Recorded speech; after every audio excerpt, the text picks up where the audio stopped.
O programa a seguir é livre para todos os públicos.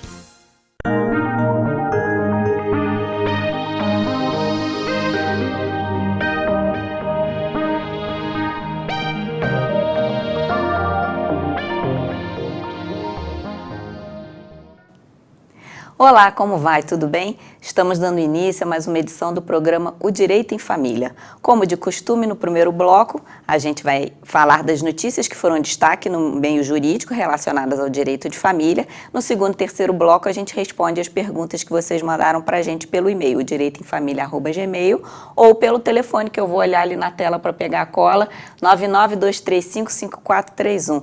Eu achava que era isso, doutor Jorge, mas é melhor falar certinho, né, para não confundir o pessoal. Eu não tenho a menor ideia. Né? Só quando olha ali assim. É bom que a gente tem direito à cola, né? Verdade. Marconinho coloca lá na tela pra gente, aí não tem erro.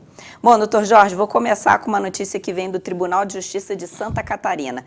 Destituição e suspensão do poder familiar, abono moral. Vocês sabem que a questão de destituir o poder familiar é aquilo que, principalmente, pai e mãe, eu digo principalmente, que são eles que têm, né, o poder familiar, a não ser que seja destituído, como foi o caso desse senhor. Por que ele foi destituído? O poder familiar, ele implica em tudo, em gerir a vida do filho, ser responsável pelos filhos, porque são crianças, são menores, eles têm que ser tutelados, eles têm que ter uma organização de vida, tem que ser administrado, e eles têm que, na sociedade, ter, né, vamos dizer assim, uma boa educação, saber conviver em sociedade. Isso é responsabilidade dos pais, porque é muito comum você ver o seguinte, que o menor faz uma traquinagem qualquer da vida, o pai vai parar ou a mãe vai parar na cadeia, responde por ele, porque eles são responsáveis imediatos. O poder parental tem a ver com essa questão. E por que foi destituído do poder parental? Porque tem uma filha de 14 anos. Essa filha, ela bebia e ficou drogada, inclusive está sendo tratada nos Alcoólicos Anônimos, uma menina de 14 anos. Nossa. Então, os pais têm responsabilidade direta com isso. Aí fala do pai, do abandono moral, pelo seguinte motivo: pai e mãe eram separados. E quando ela estava convivendo com o pai, ela bebia dentro da casa do pai. Meu Deus. E o pai não teve cuidado com isso. Ou seja, uma criança de 14 anos não pode beber. Exercer o poder parental significa não só dar o conselho, não, tem que ser enérgico no sentido de proibir, porque uma criança de 14 anos ela não pode beber. Então, a gente sabe, inclusive, eu estava vendo domingo, que muitos adolescentes, né, a gente dentro de casa é uma coisa, a gente tem plena confiança em algumas coisas, não, meu filho jamais faria isso. Aí fizeram um tipo de teste, uma pessoa, uma atriz bebendo, adolescente também com os outros, aí tinham que ir para um lugar e falou para ela o seguinte: vamos com a gente. Aí as mães por trás falavam o seguinte: a minha filha não vai entrar porque ela é temerosa disso, ela não faz essas coisas. E a outra falou: também acho que não vai. As duas que estavam entraram. Foram daqui para ali com uma pessoa que estava bebendo na frente delas, ofereceu inclusive bebida. Então, a responsabilidade parental é para essas ocasiões de saber como seus filhos estão, principalmente fora de casa. Quando é adolescente, você tem que estar sempre fiscalizando, tá sempre olhando esse tipo de coisa. Você não pode entender que um pai permita que a filha beba dentro de casa aos 14 anos, principalmente se ela já tem alguns indícios de alcoolismo, né? Porque é um problema de saúde, não é um problema de caráter, é um problema de saúde. Então, a justiça entendeu que ele não teve, né, o cuidado necessário e ele não teve ele não exerceu a autoridade parental dele no sentido de coibir aquilo e no sentido de modificar aquilo, tomar atitudes que pudessem modificar, tipo ir a médico, psicólogos, fazer tratamento, ir aos alcoólicos, seja vigilante nesse sentido. Pelo contrário, ele abriu as portas da casa dele para que isso pudesse acontecer. Por isso ele perdeu a autoridade parental dele, que pode ser, está em tratamento, os dois, ele no sentido de entender o que é, e ela está fazendo o alcoolismo, pode ser que ele venha a recuperar. Quando você perde o poder parental, você pode perder para sempre, mas pode ser por um tempo até que você consiga exercer ele de maneira correta e satisfatória. A justiça, na realidade, está dando uma chance para esse pai, né? Sim, para os dois, né? A menina está fazendo o que ele deveria ter orientado ela a fazer, sem necessidade da justiça. Situação difícil, mas vamos lá, doutor Jorge. A notícia de agora vem do Tribunal de Justiça de São Paulo e fala sobre supressão de apelido do pai biológico. Essa é uma situação...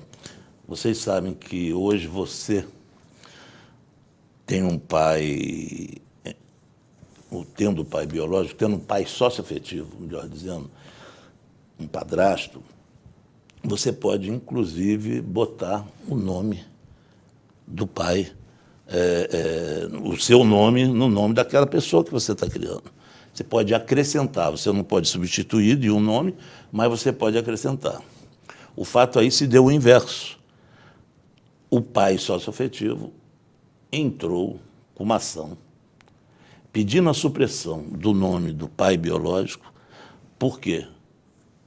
Porque o pai biológico está preso, o pai biológico cometeu crimes e o pai socioafetivo acha que o nome, no caso o sobrenome aí, está fazendo mal ao filho, que foi ele quem criou, na verdade, tudo mais.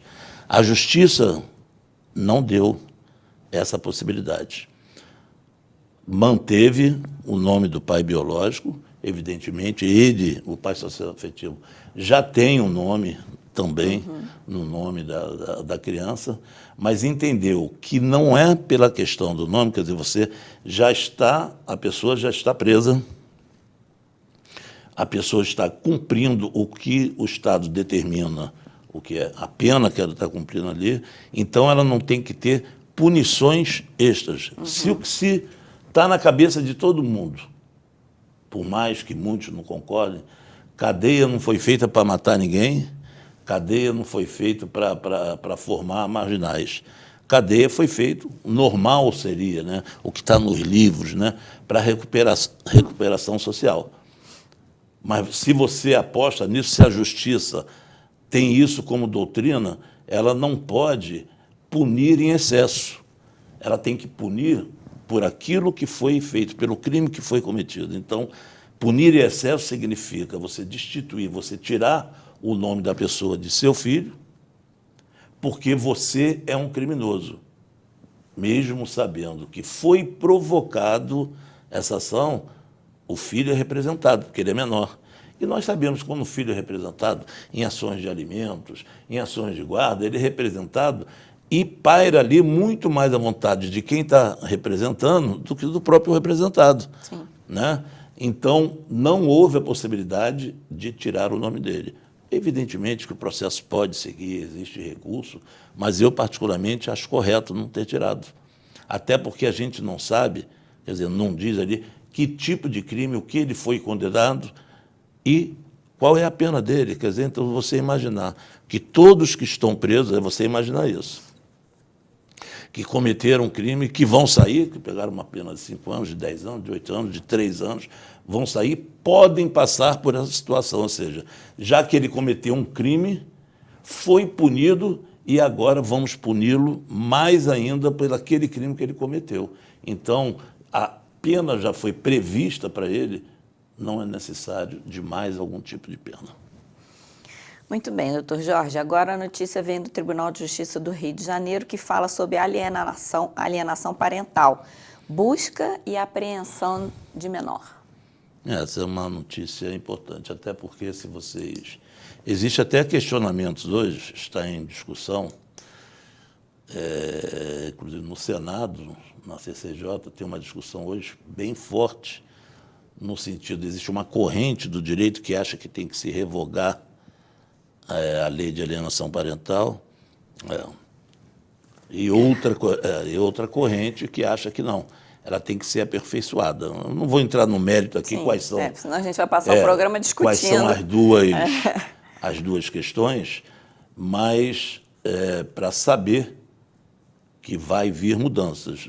E eu sei que as mudanças não vão... Isso eu posso afiançar. Não será um avanço. Não, eu acho que não será a revogação, não. Menos mal. Mas vai ter algumas mudanças na lei de alienação parental.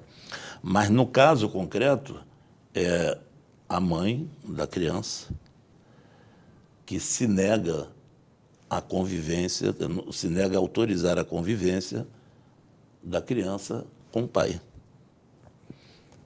Lembra que a gente sempre fala o seguinte, você tem hoje uma guarda compartilhada, é a guarda da lei, né?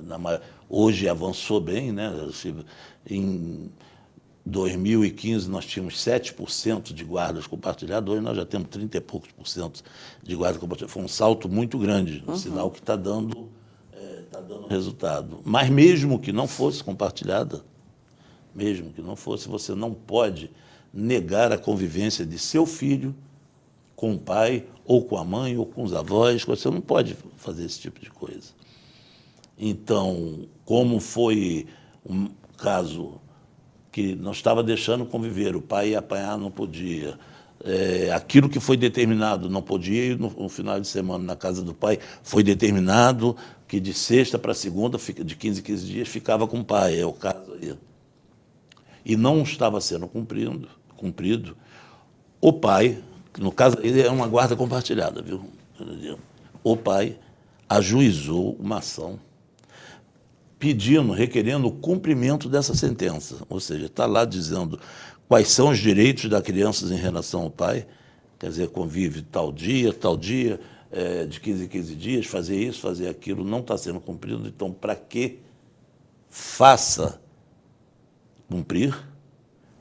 Foi feito isso, e mesmo feito isso, não deu certo, porque a mãe não liberou, mesmo sofrendo um processo de execução de sentença, ou seja, fazer cumprir aquilo que foi determinado, a mãe não aceitou, o pai volta, e infelizmente é uma coisa triste, né? Vai a juízo uma ação de busca e apreensão com inversão de guarda,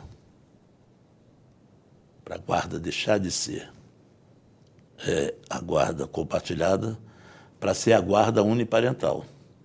Depois dessa guerra toda que nós estamos falando aqui, primeiro deu oportunidade da execução da sentença. A mãe não respeitou.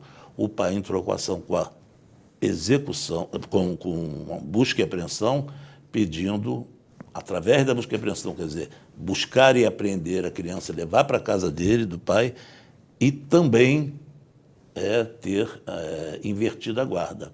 Foi invertida a guarda provisoriamente, a criança está morando com o pai, foi horrível buscar e aprender.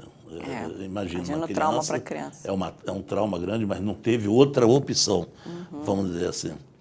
Então, por causa da questão... E isso foi caracterizado como um processo de alienação parental, porque você imagina o que pode se dizer uma criança que sabe que o pai vai buscá-la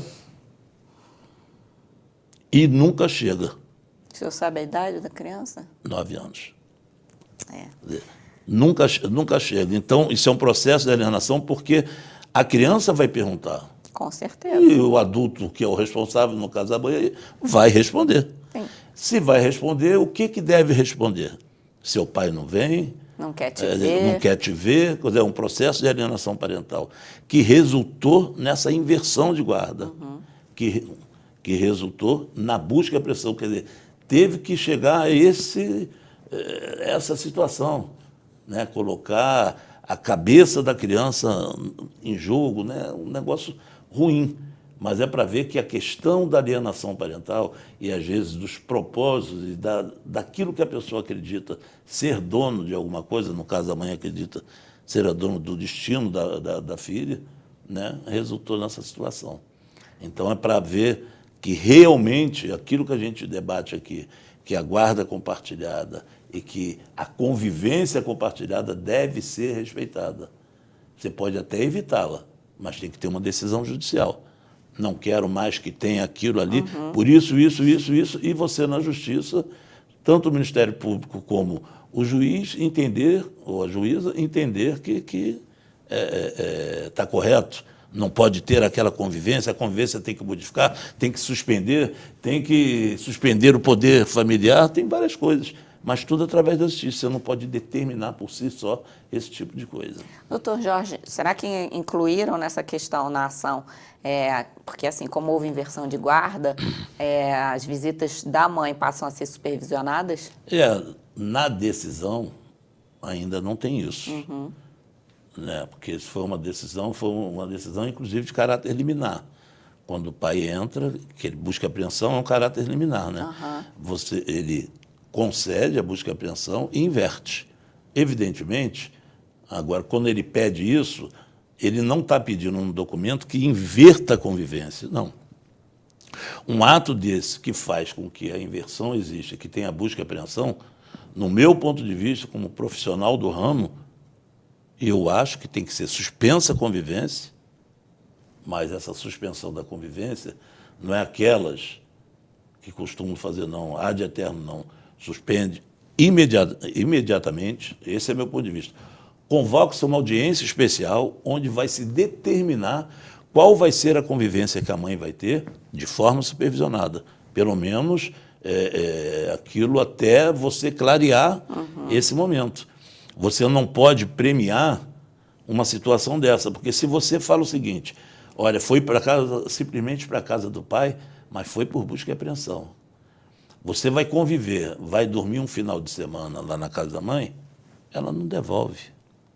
Pois é, por isso que eu falei da questão da supervisão. Diz outro, como é que é? Ela dá linha na pipa, pega e vai embora. Sim. Aí complica muito mais. Por isso que numa situação dessa, tem muita dificuldade da convivência continuar a ser exercida da maneira que ela... seria simples, vamos trocar. Não, já que está agora com o pai lá, vamos trocar a convivência. O que o pai tinha, a mãe passa a ter. Não é isso, não. Muito bem.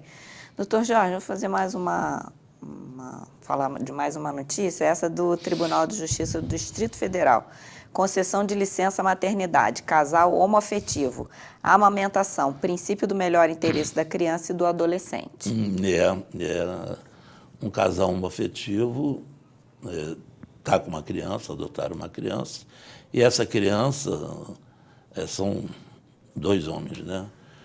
Precisou de ter uma pessoa, ainda existe, né, essas mães de leite, né, por mais que a gente ache que seja irregular, mas existe, ou mesmo que não seja através de uma outra pessoa, mas o período de amamentação. Então, a justiça entende o seguinte, que amamentação se são 2 homens. Não. Amamentação significa todos os cuidados para uma criança daquela idade e que tem o direito de ser igualzinho a todas as outras, independente de quem sejam seus pais. Então, a justiça entendeu que nesse período, o período regular de amamentação, existe a licença, aí no caso aí seria a paternidade, né? Mas entendemos como se fosse a licença maternidade e deu a eles. Doutor Jorge, já que a gente está falando de casal homoafetivo, pensando na criança, a criança foi adotada, ou, enfim, vamos lá, a criança que tem 2 meses e está com casal homoafetivo. A licença maternidade é de, normalmente, 6 meses, não, né? Então, considerando que a criança tenha 2 meses, ela ainda teria direito a ter a sua genitora 4 meses com ela. Quando é concedida a licença maternidade no casal homoafetivo, é concedida para um dos dois. Para um dos dois. E aí, como que é feita? É o casal que fala, não, quero que dê... Geralmente eles... Sinaliza. Porque não tem nem briga num negócio desse, né? Eles dois resolvem qual é aquele que vai... Vai ficar realmente de licença. Isso, vai ficar de licença. Tá certo. Doutor Jorge, eu vou fechar esse bloco com a última notícia do Boletim da Família, que vem lá de Santa Catarina, no Tribunal de Justiça também. E aí o senhor vai explicar um termo aqui que nem eu sei o que significa. Será que eu sei? Porque eu falei, nossa, é porque não deu tempo de procurar no dicionário.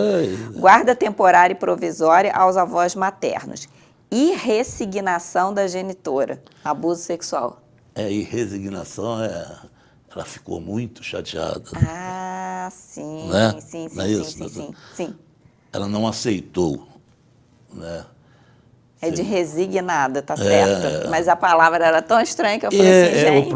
O problema é perfeitamente explicável. São os advogados, são os juízes, são os promotores, são os defensores. É a linguagem do direito que, às vezes, tão Confunde. rebuscada e criada e inventada, faz com que, né, o telespectador não compreenda, né? Por isso o nosso programa é tão elogiado, que quando as pessoas encontram comigo na rua e falam, nossa, eu gosto muito do programa e tal, e agradeço os comentários, porque as pessoas, todas elas, doutor Jorge, falam, ele explica muito bem. Isso significa que o senhor explica de forma que as pessoas entendam. Você não pode falar... Imagina, você vai ao médico, você tem, sei lá, uma enxaqueca, o médico não podia dizer para você que é enxaqueca. Aí ele diz o termo científico, que é o nome, né, científico, que é enxaqueca. Você sai de lá praticamente já comprando um passaporte para o cemitério. Você fala, estou morta, né? Porque... Não, as pessoas têm que saber que em qualquer lugar tem termo técnico, né? O pedreiro, ele tem um termo técnico. Ele conversa com outro, ele sabe que aquela laje ali tem isso, aquilo. Quando ele vai conversar com o cliente dele, ele vai explicar de modo que o cliente entenda. Então, deve ser assim, no meu ponto de vista, no direito, na medicina, na engenharia, em qualquer lugar, né? Mas a gente sabe que tem esse tom rebuscado aí que, às vezes, prejudica. Mas vamos lá.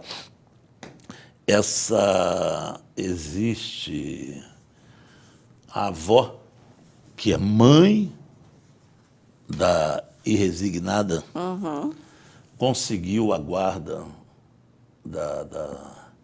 da neta, porque a irresignada, a filha dela, que morava e criava sua filha, porém separada, estava com o namorado em casa e existia vestígios, existia insinuações, a mudança de comportamento da menina, tudo isso sugeriu que existe ali, naquela situação, o risco de abuso sexual.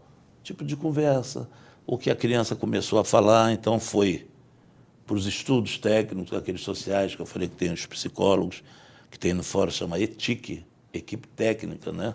Que os psicólogos, assistentes sociais, e verificaram que a menina modificou o seu comportamento.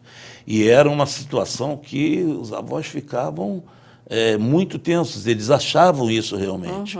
E que a mãe, não foi ela quem praticou, mas a mãe, do mesmo jeito, lá daquela pergunta que o pai deixou a filha de 14 anos beber dentro da casa dela, a mãe não teve o cuidado de exercer o seu poder parental no sentido de coibir esse tipo de coisa. A mãe, pelo contrário, achou que esse não estava vendo. Os avós acharam que estava vendo. A justiça entendeu que, nesse momento, a maior possibilidade é de estar havendo ou de poder vir a acontecer, né? Porque a justiça, ela tem que ter, embora tenha muito pouco, mas ela tem que ter um caráter também preventivo.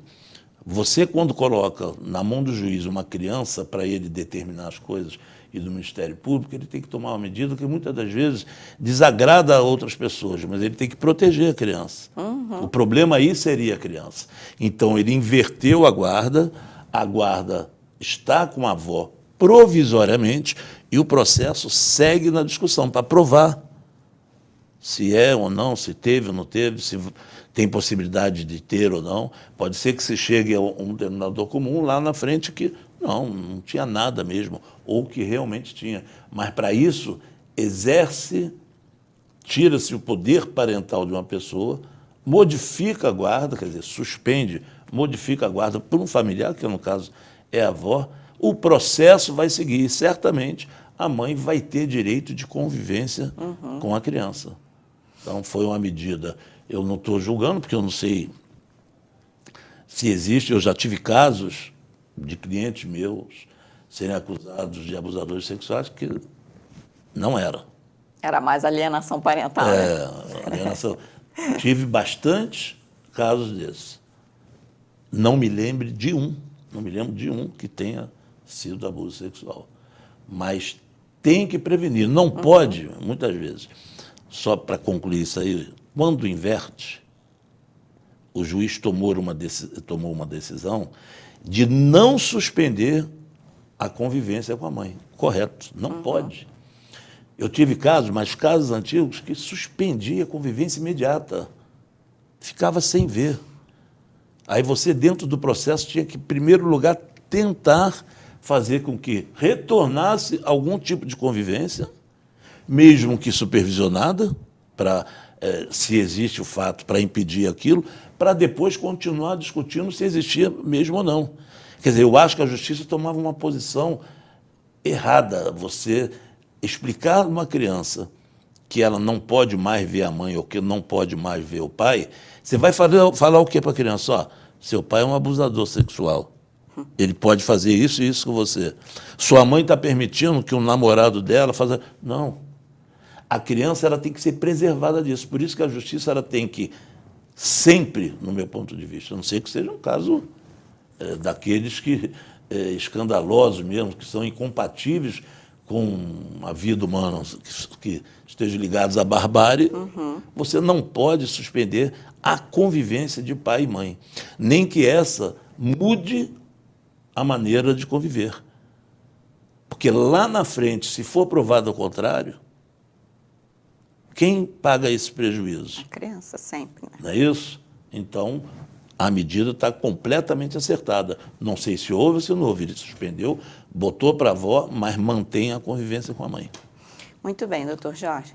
A gente vai agora para o intervalo. Daqui a pouquinho com o segundo bloco do programa O Direito em Família. Até já.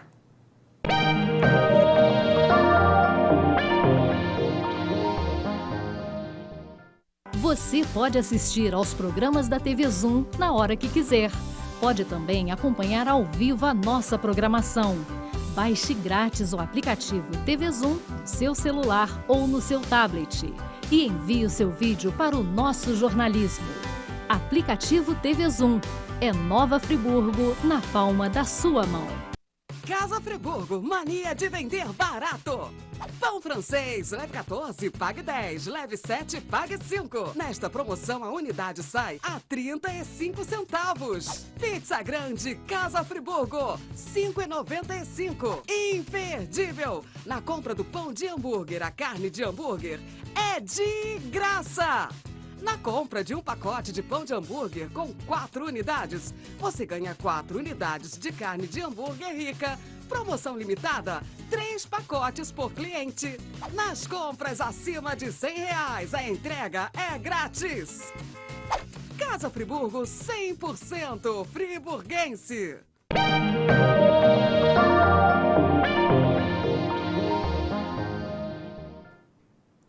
Voltamos com o segundo bloco do programa Direito em Família. Agora vamos começar a responder as perguntas que vocês mandaram para a gente, ou pelo e-mail, o direitomfamilia@gmail.com, ou passaram pelo telefone 992355431.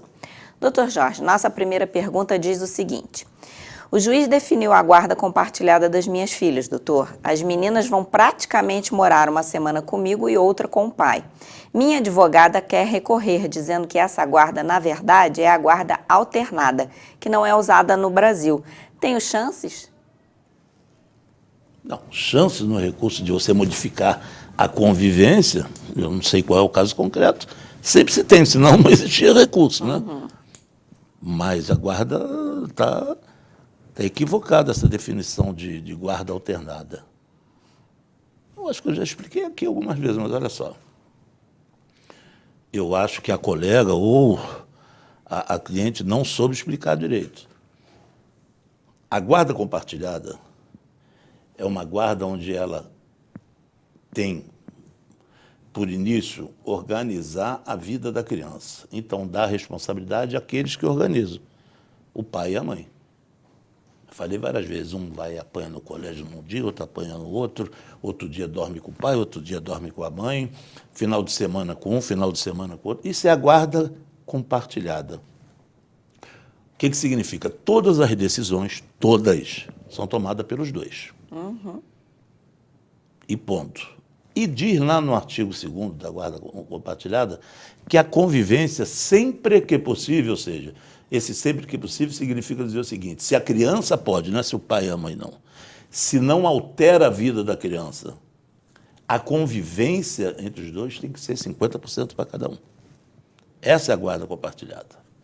E quando você ou faz um acordo no juízo ou é determinado pelo juiz, muitas das vezes o que ocorre, a senhora preste atenção no que ocorreu, ocorre que essa divisão da convivência sugere que cada um fica aparecendo, como é 15 dias para cada um, 13 para um, 17 para outro, muito próximo, parece que realmente mora tantos dias na casa do pai, tantos dias na casa da mãe.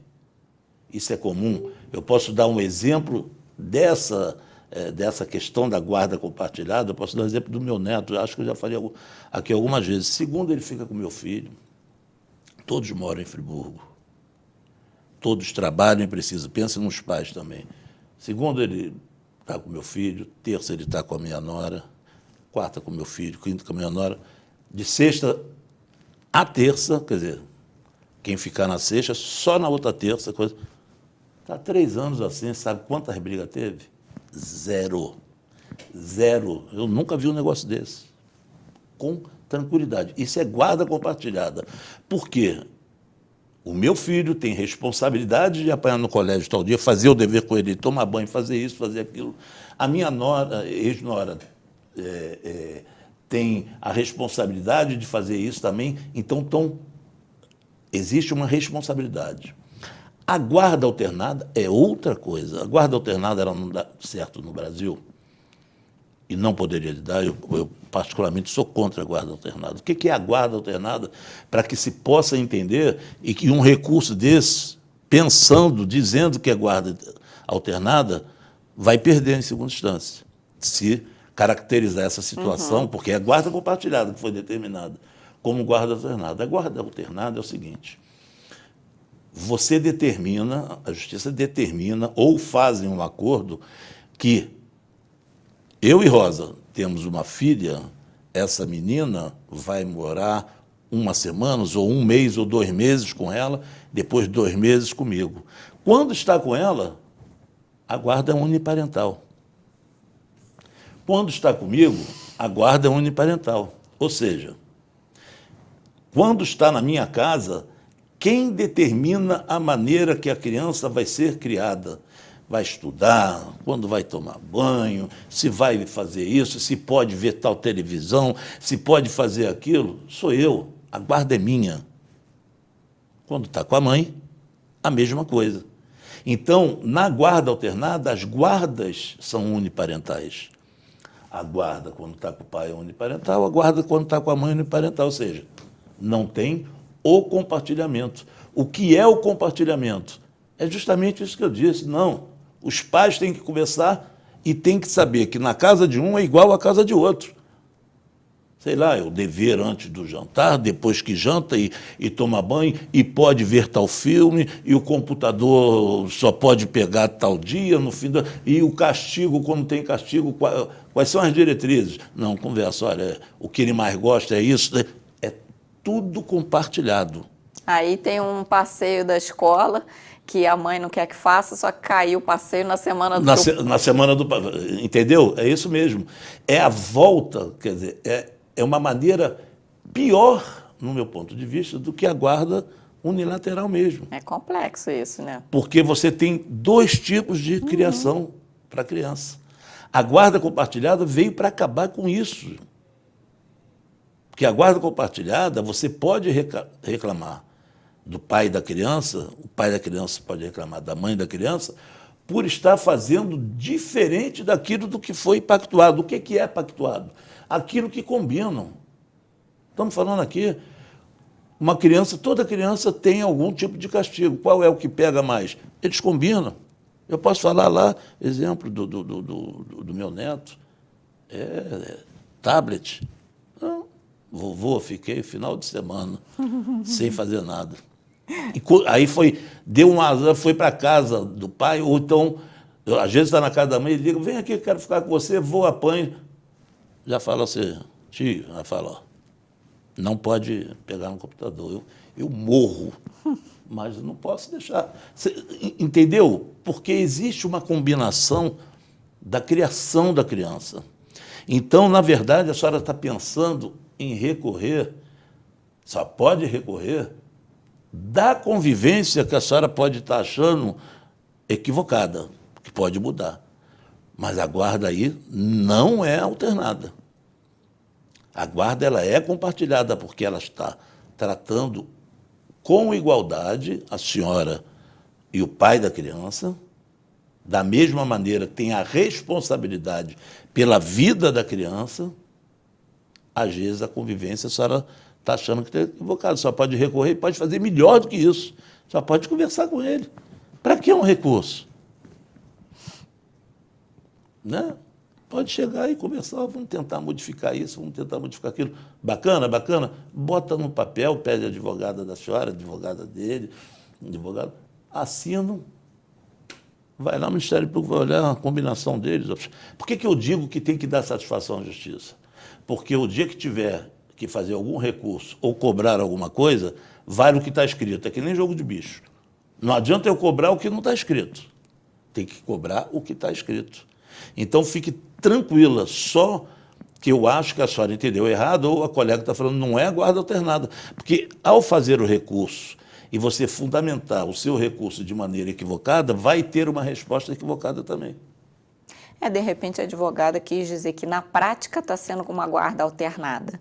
Ela pode dizer que está alternando muito a convivência, mas a guarda que foi definida foi a guarda compartilhada. E a guarda alternada não tem nada a ver com compartilhamento. No Brasil não deu certo, os Estados Unidos chegou a dar certo, mas hoje já também não é, justamente por esse motivo. Porque quando está comigo eu faço o que eu quero, não tem isso, e quando está com você, você faz o que quer. Aí tem aquele negócio, filho, eu prefiro a casa do papai ou da mamãe, porque lá na casa do papai eu faço isso, faço aquilo, o papai não me cobra, etc, etc. A mãe vai reclamar e falar o seguinte, o que você tem a ver com isso? Que eu sou o guardião dele, que ele está na minha casa aqui, está gordinho, está comendo bem, olha só, está limpinho. Está feliz. Está feliz, é claro. Né? Pode tudo. Pode tudo. Não é isso? A guarda compartilhada veio como uma vacina para isso. E uma vacina para os pais, né? Para os pais saberem exercer isso. Eu acho que pode fazer esse recurso, mas primeiro procura ele. Se a senhora ainda não está um bom entendimento, pede a sua advogada para procurar o advogado dele. Ou se ele estava pela defensoria, procura ele, conversa, quem sabe vocês ajeitam essas coisas. Se não for possível, justiça. Tá certo. Doutor Jorge, próxima pergunta diz o seguinte: a visita aos avós é obrigatória? Tenho que concordar que meu filho passe um dia com a avó paterna dele? O que é obrigatório é a felicidade do seu filho. Isso aí são coisas que ninguém deveria discutir, né?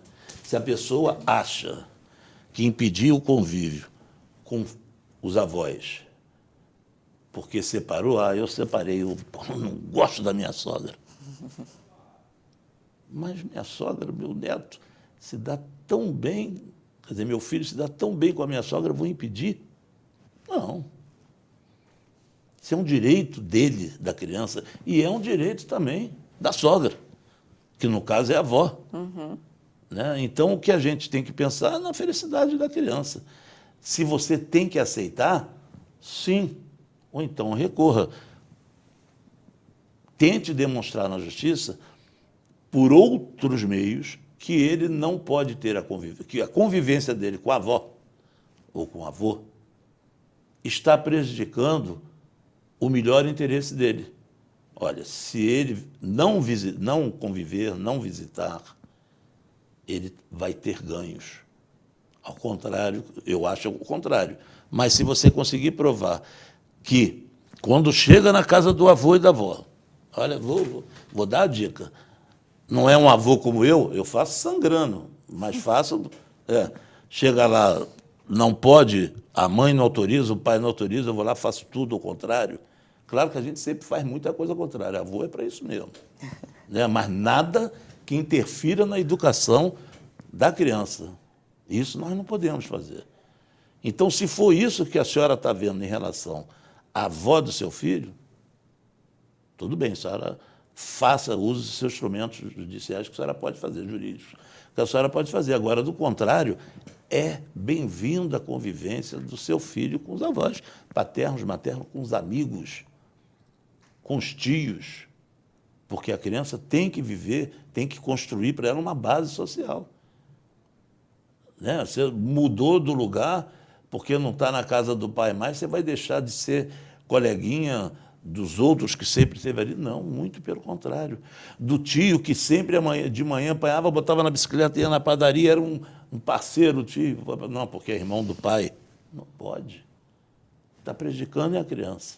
Então, ela tem todo o direito. A senhora tem que aceitar, não. A senhora tem que entender isso. Agora, caso exista uma questão drástica, a senhora usa o judiciário para modificar essa situação. Caso não for drástico, eu tenho certeza que a senhora vai ser mal-sucedida nessa sua tentativa de não permitir. Doutor Jorge, próxima pergunta. Meu pai deixou um testamento deixando para minha irmã mais nova uma parte maior do que a minha. Ele pode? Outra coisa, doutor, meu pai morava comigo, dependia dos meus cuidados. Como ele poderia fazer esse documento sem eu ver? Eu vou, como diz o outro, vou começar pelo princípio. Não, poder ele pode, não é questão de deixar a maior parte. Realmente fica a maior parte pelo seguinte, existem os herdeiros necessários, que são os filhos. Esses são herdeiros necessários. Esses só não recebem se eles perderem o direito de herdeiro, o que é muito difícil. Né? Então, se existe duas pessoas, duas senhoras, aí as duas têm o mesmo direito. O que seu pai pôde fazer? Ele tem o patrimônio, 100% do patrimônio, 50% desse patrimônio cabe aos herdeiros necessários, legítimos, os filhos, a senhora e a sua irmã. Só está dizendo aí. Então, vamos dar em cifras. Se ele tem 100 mil reais, 50 mil reais é para dividir 25 para a sua irmã, 25 para a senhora, corretamente. Os outros 50 mil, ou seja, a outra metade, ele tem direito a doar para quem ele quiser. Não precisa ser para a sua irmã. Ele pode dar para o porteiro que ele era muito amigo, para um amigo de fé, que ele sempre gostou muito dele, doa, ele pode doar parte, né? A legítima significa o seguinte, tem que resguardar a parte do herdeiro, dos herdeiros, a outra ele pode doar. Foi o que ele fez no testamento. Ele pegou, ele garantiu a legitimidade do direito hereditário para a senhora e para a sua irmã e deu a outra parte, os outros 50%. Para a irmã. Para a irmã. É legal? É legal. O que ele fez foi legal. Discutir se é legítimo, aí é outra questão de princípios. É legal, é assim que rege a questão do direito hereditário.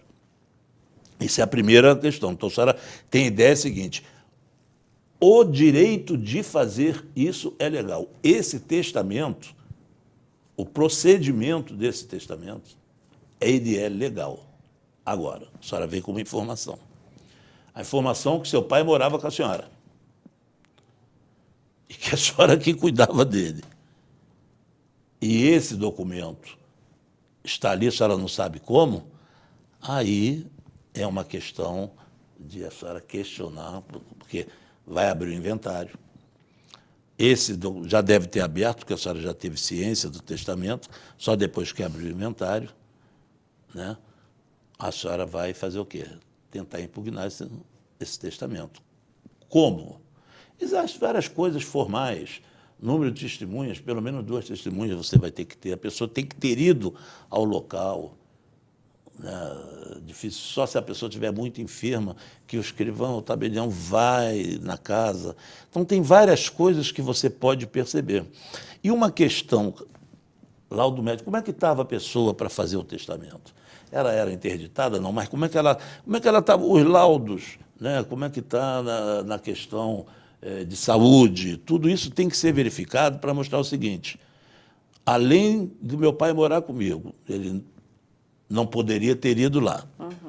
Mas ele não poderia também por isso, porque ele tinha tal situação de saúde que o impedia. Está aqui, ó, comprovação médica.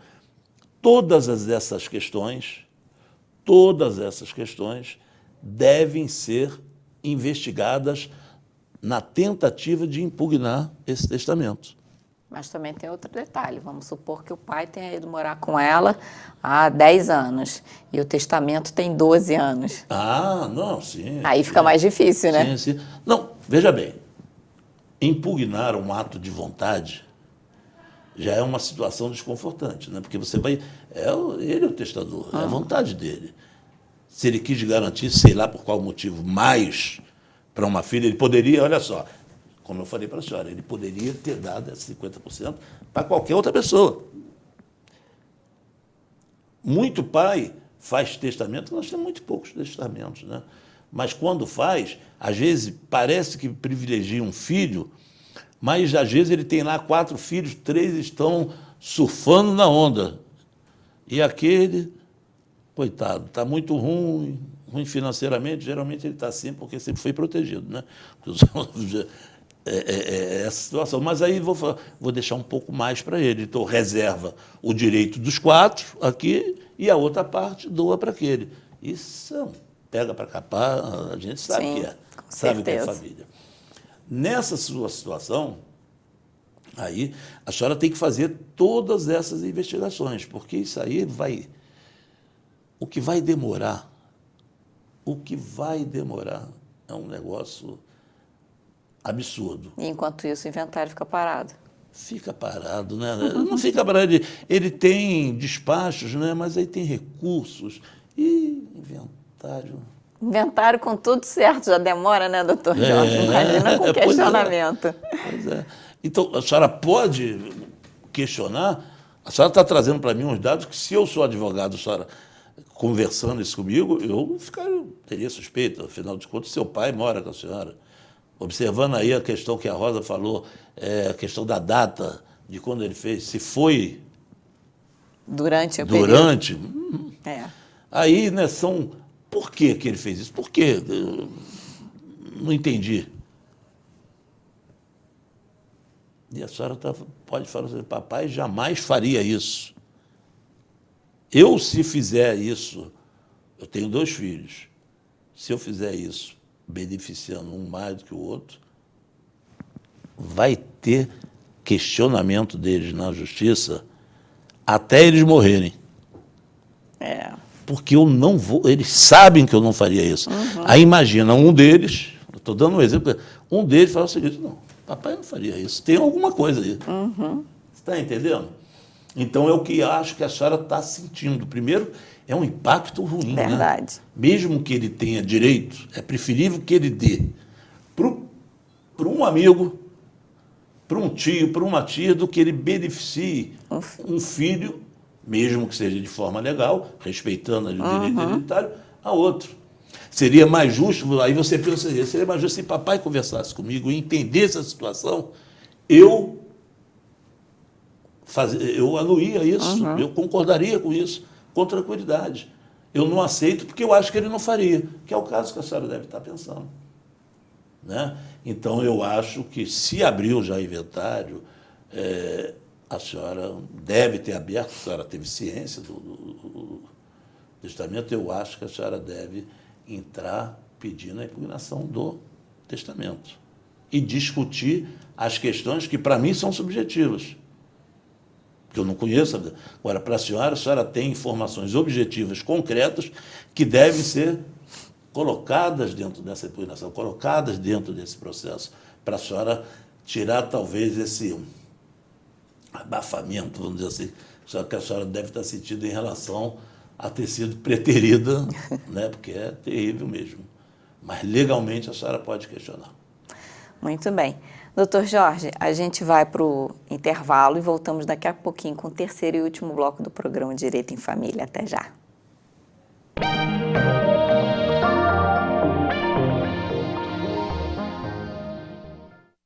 Casa Friburgo, mania de vender barato.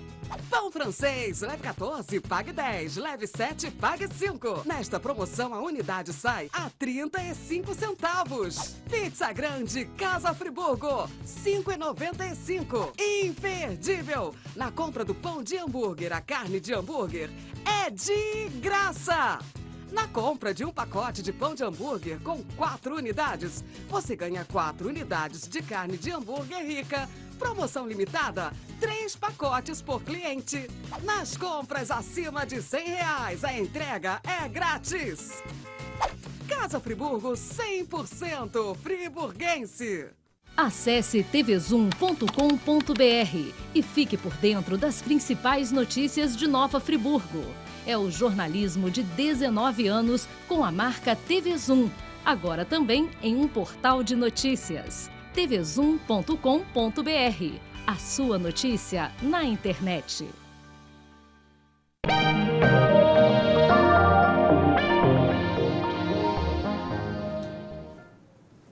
Olá, voltamos com o terceiro e último bloco do programa Direito em Família, ainda respondendo as perguntas que vocês mandaram para a gente pelo e-mail, o direitoemfamilia@gmail.com e pelo telefone 992355431. Doutor Jorge, meu casamento é de separação total. Tem direito a alguma coisa se me divorciar? Tem aquilo que vocês construíram juntos, comprovadamente, vai ter. Embora seja separação total, aquilo que vocês construíram como uma sociedade, veja bem. Compraram um carro, está comprovado que no carro foi dinheiro dos dois. Agora, se foi só dinheiro dele ou só dinheiro seu, pertence a cada um, porque existe uma diferença entre essa separação total convencional. Foi convencionado o casal, na hora de casar lá, eles acharam por bem fazer um pacto antinupcial que diz que a forma dos bens deles é a separação total. Então, foi uma vontade. Uhum. Se foi uma vontade, eles estão atestando. Isso aí. Quando você faz a separação obrigatória de bens, aquela que você casa até 70 anos, você tem que casar, ou por algum outro motivo que tenha que se casar com a separação obrigatória de bens, aí não. Aquilo que você obtiver após esse casamento, aí você protege os bens anteriores. Uhum. O que você construir ali passa a ser do casal. É entendido, está sendo já entendido como uma comunhão parcial a partir dali. Porque ela é obrigatória até aquele momento. Até aquele momento era obrigatória.